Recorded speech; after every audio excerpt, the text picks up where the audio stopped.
All right, Shalom, all praises, honor, and glory to Yahweh Bashem Yahushai, Bashem Makakodash, double honors to the apostles, a great millstone for teaching and really well in the scriptures. Salutations to you brothers across the world, pushing this word in truth and in sincerity and with charity. And basically got an article pulled up here from Business Insider. It's from about 2 days ago. All right, so we are going and moving deeper into prophecy because now we're seeing the things that we've been speaking on according to the scriptures manifest into this reality, and it's manifesting for all these other people around the world as well, including especially Esau Edom, man. Okay, so now they're seeing the UFOs, which we know to be the chariots of Israel, man. Okay, this is it's an article from Business Insider. It says the Navy cryptically says it has top secret UFO briefings, excuse me 1 second, that will cause exceptionally grave damage to U.S. national security if published. Okay, so these are the times that we're living in, man.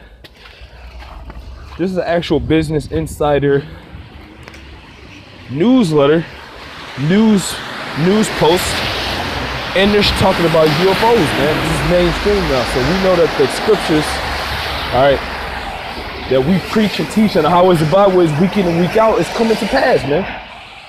All right, it's coming to pass as far as the truth of the scriptures being revealed to the world. That is what is coming to pass, man, because these UFOs are actually scriptural, man. Okay. All right, let's get some history on them. I'm not gonna make this too long.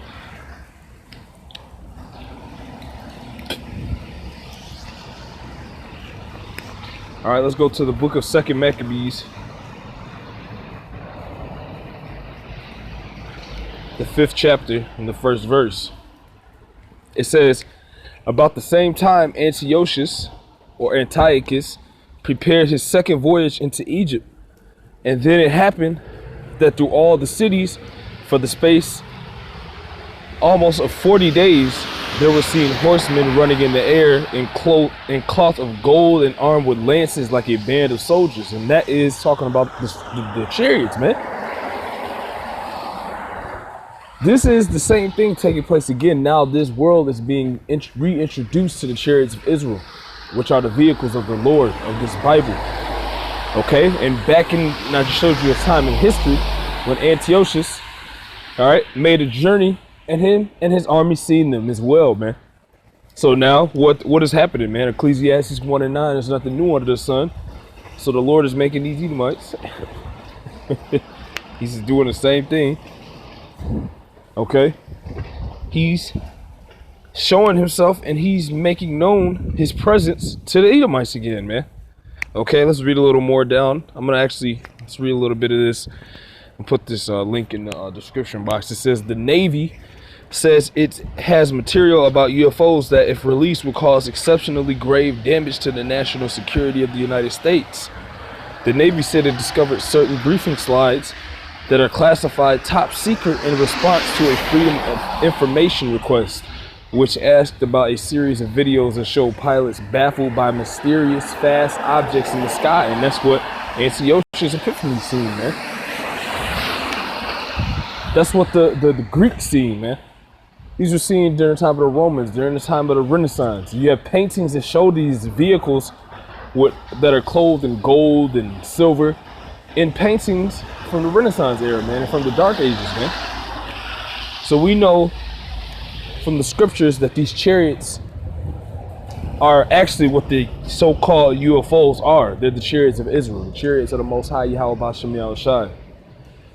Okay, second Maccabees 5:4, wherefore every man prayed that apparition might turn to good. So they were seeing strange apparitions. They were seeing the chariots do strange and wonderful works, man. Mysterious vehicles, as the Edomites in this time are seeing it again, man. Okay. The Navy previously confirmed it was treating these objects as UFOs, which means they are being treated as unexplained but not necessarily extraterrestrial. Okay?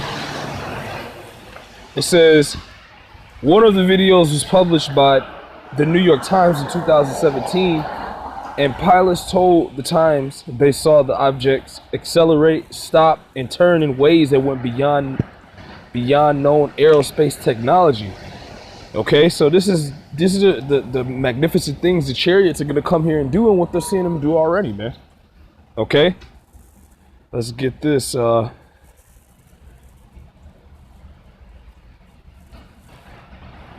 Bear with me 1 second.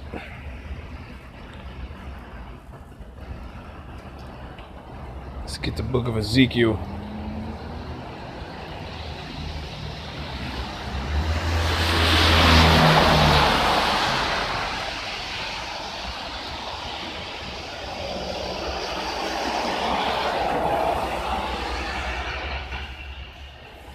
See here, bear with me 1 second.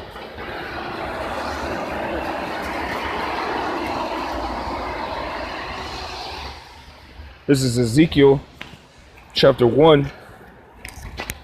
Still, we can go here.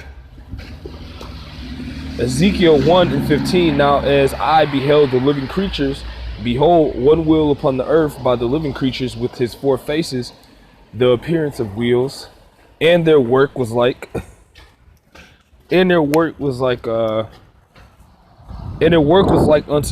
the color of a beryl. And they four had one likeness in their appearance, and their work was as it were a wheel in the middle of a wheel. And let's talk about these chariots, man. Okay? Let's talk about these chariots. This is scriptural. These mysterious objects that they see turning and going in ways that went beyond known aerospace technology. Let's talk about these chariots in the Bible, man. Okay? That's what it's actually talking about. Ezekiel 1:17. When they went upon their four sides, and they turned not when they went. That is these chariots fulfilling the prophecies, man. Fulfilling their descriptions as written in the scriptures. And this is what these Edomites are describing. This is what the Navy is describing. Okay? It says that they saw the objects accelerate, stop, and turn in ways that went beyond known aerospace technology. That's the chariots of the Lord, man. Ezekiel 1:17. When they went upon their four sides, and they turned not when they went. That's talking about those chariots. So now we're seeing the chariots make themselves known into this reality, man. That means it's evident that the return of Yahweh Bashem Yahushai is upon us, man. And Esau knows it, man. The elites of the Edomites, they know this, but these common everyday Edomites, they don't know what's going on. But that's fine, okay? Because that's why the Lord's gonna come like a thief in the night on these people. These chariots are showing themselves, man. And who's in them? The angels, man. The angels of the Lord, man. And that's who's gonna come into this place, man. Yahushai and the angels and these chariots that they're seeing, these mysterious objects. Okay, I'm gonna get one last scripture. I'm gonna get up out of it. This is Isaiah 19:1. It says, the burden of Egypt, behold, the Lord rideth upon a swift cloud. Okay, 1 second. Let me get this scripture real quick. Okay.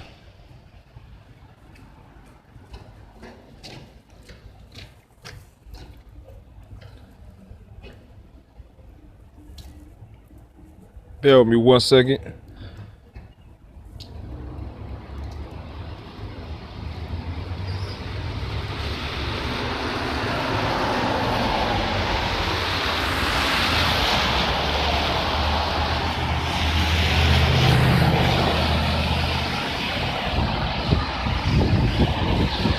Bear with me 1 second. So I can just prove to you what the clouds are. This is Psalms 104:3. Psalms 104:3. Who layeth the beams of his chambers in the waters? Who maketh the clouds his chariot? Who walketh upon the wings of the wind? And that's going to prove to you what is being spoken of here in Isaiah 19. Let's go back to it. Isaiah 19. The clouds are these chariots, these mysterious objects we're seeing in this time. Isaiah 19:1, the burden of Egypt. Behold, the Lord rideth upon a swift cloud. We just read the clouds of the chariots. And shall come into Egypt, and the idols of Egypt shall be moved at his presence. So the Lord is going to come into this place. We're in spiritual Egypt now. And these people are bugged out of their mind. They don't believe what we're saying. It don't matter, man. You're going to be on the outside of that building of the ark spiritually in this time. And you're going to be left here. When this time comes, you're going to be confounded when the Lord comes into this place. Just like it says here. Okay, let's read it again. Isaiah 19:1, the burden of Egypt. Behold, the Lord rideth upon a swift cloud of chariot, and the idols of Egypt shall be moved. Modern day Egypt is Babylon the Great, America. Isaiah 19:1, the burden of Egypt. Behold, the Lord rideth upon the swift cloud, and shall come into Egypt, and the idols of Egypt shall be moved at his presence, and the heart of Egypt shall melt in the midst thereof. So these people are going to completely bug out when the Lord comes in here and fully shows and manifests himself in these chariots in the times to come, man. All right, so that was just real quick. Lord willing, it was edifying. I want to end it by giving all praises to Yahweh Bashem, Yahweh Shai Bashem, Kakwadash. Double honor to the apostles of Great Stone for teaching and ruling well in the scriptures. Salutations to you, Akim, across the world, pushing his word in truth and in sincerity and with surety. Shalom and Abba Babar.